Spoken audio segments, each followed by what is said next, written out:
रमज़ान का महीना शुरू हो गया है। इस महीने में बहुत लोग, सारे ही मुसलमान सवाब कमाना चाहते हैं। सवाब का मतलब होता है कि पुण्य कमाना चाहते हैं। सवाब कमाने का मतलब रोज़ा रखना ही नहीं है। सवाब कमाने का मतलब नमाज पढ़ना ही नहीं है।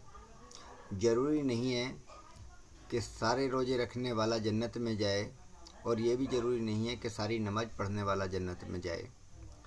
सवाब कमाने के इससे अलग और भी तरीके हैं।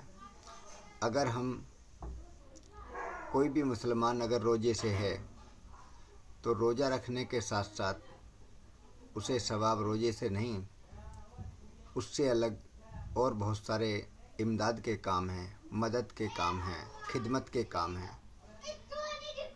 क्योंकि मुसलमान धर्म में खिदमत को सबसे ऊपर बताया है। जो आदमी खिदमत करता है या मददगार होता है वही सबसे ऊपर है। अगर आप रोज़े का महीना चल रहा है, लोगों को ठंडा पानी पिलाएं, जो रोज़ेदार ना हो उनकी खिदमत करें, भूखे को खाना खिलाएं, किसी के तन पे कपड़े ना हो उनको कपड़े दें। हो सके अगर किसी के पास पैसा है तो 1000-2000 रुपये जेब में डालकर किसी सरकारी अस्पताल में चले जाएं। वहाँ देखें कोई गरीब बूढ़ी औरत किसी बुजुर्ग को दवाई दिलाने गई जिसके आगे पीछे कोई नहीं है, वो अकेली धक्के खा रही है, बेचारी अनपढ़ है, उसको पढ़ना लिखना भी नहीं आता, जो जहाँ बता देता उधर ही चली जाती, इलाज नहीं हो पा रहा है, उसको अपनी माँ बोलकर उसकी मदद करें। बोलें क्या परेशानी है, मैं आपके शौहर का इलाज कराता हूँ, मैं आपकी पर्ची बनवाता हूँ, मैं आपको खाना देता हूँ। ऐसे बहुत सारे सरकारी अस्पतालों में लोग मिल जाएंगे जो बेचारे बहुत परेशान हैं, पैसा नहीं है, मजबूरी में वो सरकारी में इलाज कराने आते हैं। पैसे की मजबूरी में उन लोगों की खिदमत के लिए खड़े हो जाएं, उनकी मदद करें, जितनी इमदाद हो सके इमदाद करें। हम रोड पे खड़े होके खाना बांटते हैं, लंगर लगाते हैं या भंडारे करते हैं, हम उनकी वीडियो बना लेते हैं अक्सर, लेकिन ऐसा कोई काम ना करें। रमज़ान के महीने में अगर किसी को कुछ देना है तो उसे चुपचाप दें। इस्लाम धर्म तो कहता है कि एक हाथ से दो, दूसरे को पता ना लगे। तो आप इस तरीके से इमदाद करो कि किसी को पता ना लगे, सिर्फ पता लगे तो उस खुदा को पता लगे जिसके लिए तुम इमदाद कर रहे हो। तुम जाओ सरकारी अस्पताल में और देखो कि कौन कितना परेशान है। सबकी परेशानी तो तुम हल नहीं कर सकते, एक दो की तो कर सकते हो। जिसकी हो सकती है उसकी करो, जिसकी नहीं हो सकती है वो तुम्हारी मजबूरी है।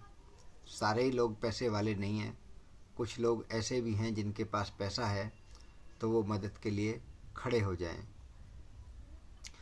हम लोग अपने धर्म के जो मदद वाले काम हैं उन्हें हम भूल गए हैं।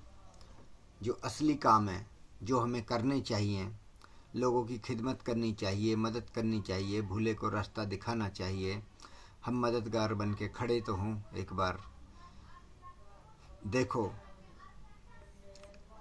कितना तुम्हें सवाब मिलता है, कितना दिल को सुकून मिलता है।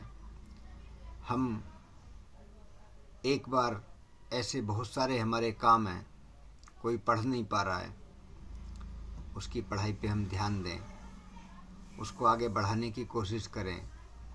कोई नौकरी के लिए धक्के खा रहा है और लगता है कि तुम्हारे हाथ में है कुछ, कहीं जान पहचान है, तो उसकी नौकरी में मदद करें। तो अपने हिस्से का जो भी खाना है, जिसके लिए तुमने रोज़ा रखा है, खुदा के वास्ते एक वक्त का खाना किसी गरीब को भी दें। उसकी मदद होगी, पेट भरेगा, दुआ मिलेगी। वो ऊपर वाले से तुम्हारे लिए इतनी दुआ करेगी, इतनी दुआ करेगी कि आपके सारे रोज़े भी कबूल हो जाएंगे, नमाज भी कबूल हो जाएगी। और रोज़ा रख के आप अपनी आँखों का ध्यान रखें, सोच का ध्यान रखें, ज़बान का ध्यान रखें, अपनी ज़बान से कुछ गलत ना बोलें, आँखों से कुछ गलत ना देखें, हाथों से कुछ बुरा ना करें, जितना हो सके अच्छाई करें, जितना हो सके आप उसमें धर्म ना देखें। मदद करनी हो गरीब की मदद करें, मजबूर की लाचार की मदद करें। और किसी भी तरह की पोस्ट उस तरह की सोशल मीडिया पर न डालें। फेसबुक पे, यूट्यूब पे, इंस्टाग्राम पे मदद का दिखावा ना करें। तुमने किसी को एक कम्बल दे दिया, उसका बदन ढक दिया, उसकी तुम दुआ लो। उसकी दुआ जितनी तुम्हें मिलेगी उतनी तुम्हें रोज़े रखने से भी डबल सवाब मिलेगा। रोज़े का सवाब तो मिलेगा ही मिलेगा, नमाज का सवाब भी मिलेगा, लेकिन जो मदद का सवाब है, जो इमदाद का सवाब है, वो तुम्हें ज़रूर मिलेगा। और दूसरा, ईद आने से पहले पहले तुम्हारे पास अगर कोई मज़दूर काम करता है तो उसकी मज़दूरी ईद से पहले पहले निपटा दें, उसका पैसा ना रोकें। क्योंकि ईद तुम्हारी तो ईद हो रही है, लेकिन जो तुम्हारे नीचे लोग काम कर रहे हैं उनकी ईद का भी इंतज़ाम करें। अगर तुम ऐसे अच्छे काम करते रहोगे तो तुम्हें ना तो कहीं नीचा देखना पड़ेगा, ना जलालत उठानी पड़ेगी। तुम्हें जो भी कुछ करना है उस खुदा के लिए करो। तुम लोगों का भला करोगे तो तभी तुम्हारा भला होगा। किसी की मजबूरी का फ़ायदा ना उठाएं, झूठ बिल्कुल ना बोलें ज़बान से। अगर तुम अच्छे रोज़ेदार हो, सच्चे पक्के ईमान वाले हो, सच्चे मुसलमान हो, तो आप बिल्कुल भी झूठ ना बोलें। थोड़े दिन की बात है, रमज़ान कुछ ही दिन के लिए आते हैं, 1 महीना का टाइम होता है। इसमें अपनी ज़बान को, अपनी सोच को, अपने देखने के नज़रिए को इसमें तब्दीली कर लें।